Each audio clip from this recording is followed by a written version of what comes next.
The gases in the rumen get trapped, and the rumen inflates like a balloon until it presses against its lung.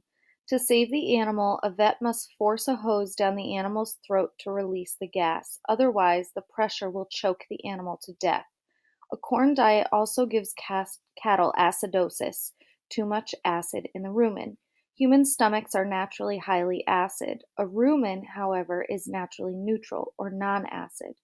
Feeding a corn to a steer changes the chemistry of the rumen, making it acid and causing a kind of heartburn that in some cases can kill the animal, but usually just makes him sick. Cattle with acidosis stop eating, pant and drool, paw and scratch their bellies, and eat dirt. This can so weaken the animal that it can develop a long list of other diseases like diarrhea, ulcers, liver disease, pneumonia, and feedlot polio. Cattle rarely live on feedlot diets more than 150 days, which might be about as much as their systems can stand. Over time, the acid eats away at the rumen wall, allowing bacteria to enter the animal's bloodstream. These microbes wind up in the liver. Between 15% and 30% of feedlot cattle have damaged livers.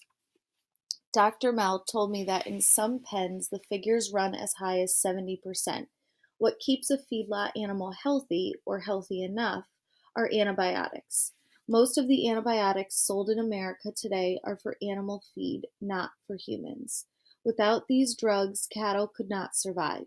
The only reason they need the drugs is because they are being raised on factory farms and fed corn. The problem is that in response to antibiotics, bacteria can mutate or change. They can develop into new types of bacteria that the drugs don't affect. By giving antibiotics to the millions of cattle in the US, we are actually breeding new superbacteria that can't be killed by antibiotics. I asked Dr. Mel what would happen if drugs were banned from cattle feed.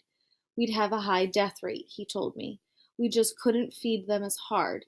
Hell, if you gave them lots of grass and space, I wouldn't have a job. I found my steer number 534 in pen 63.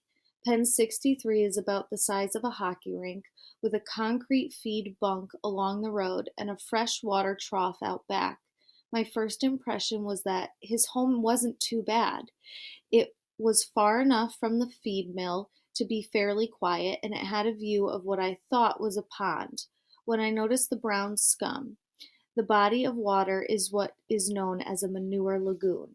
I asked the feedlot manager why he didn't just use the liquid manure as fertilizer on neighboring farms. The farmers don't want it, he explained. The nitrogen and phosphorus levels are so high that it would kill the crops. He didn't tell me that feedlot wastes also contain toxic chemicals and drugs that end up in waterways downstream. On a farm, manure could be a source of fertility. At a CAFO like Pokey, it becomes toxic waste. I climbed over the railing and joined the 90 steer, which retreated a few lumbering steps. I couldn't find number 534 at first, and then I spotted him, the three white blazes on his face way off in the back. As I gingerly stepped toward him, the shuffling mass of black cowhide between us parted, and there stood 534 and I, staring dumbly at each other. I had worn the same orange sweater I'd worn at the ranch in South Dakota, hoping that maybe he would recognize me. There was no sign that he did. I told myself not to take it personally. After all, 534 and his penmates were bred for their meat, not for their memories. I noticed that his eyes were a little bloodshot. That was probably from all the feedlot dust, which wasn't really dust but dried up cow manure. Aside from that, it was hard to tell how he was getting on. I don't know enough about cattle to tell you if he was bored or miserable. On the other hand, I would not say he looked happy. My steer had certainly grown. He'd put on a couple 100 pounds since I'd seen him last, which of course was the whole point of the feedlot. Dr. Mel complimented me on his size and shape. That's a handsome looking beef you got there, he said. Aw, shucks. That is one way of looking at a steer like 534. The feedlot way, the industrial way. To the industrial food chain, cattle are just machines for turning number 2 field corn into cuts of beef.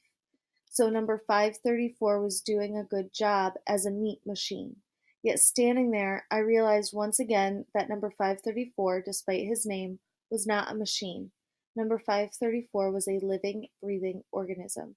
My health is directly related to his health, or to the health of the other steers just like him. We live in the same habitat as the animals we eat. Whatever happens to them happens to us. While I stood in pen 63, a dump truck pulled up alongside the feed bunk and released a golden stream of feed, this black mass of cowhide moving toward the trough for lunch. The $1.60 a day I was paying for my steer's meal may seem cheap, but it doesn't include all the costs of the industrial farm, not by a long shot. It doesn't include the billions of government spends to subsidize the corn. It doesn't include the cost to the environment from manure, pesticides, and fertilizer pollution. It doesn't include the cost to our health from new superbacteria. I stood alongside 534 as he lowered his big head to the stream of grain. At that moment I couldn't imagine ever wanting to eat one of these animals. Hungry was the last thing I felt. Yet after enough time goes by and the stink of that place is gone from my nostrils, I will probably eat feedlot beef again. Most people can eat feedlot meat because they just don't know where it comes from. For me, it will take a lot of forgetting.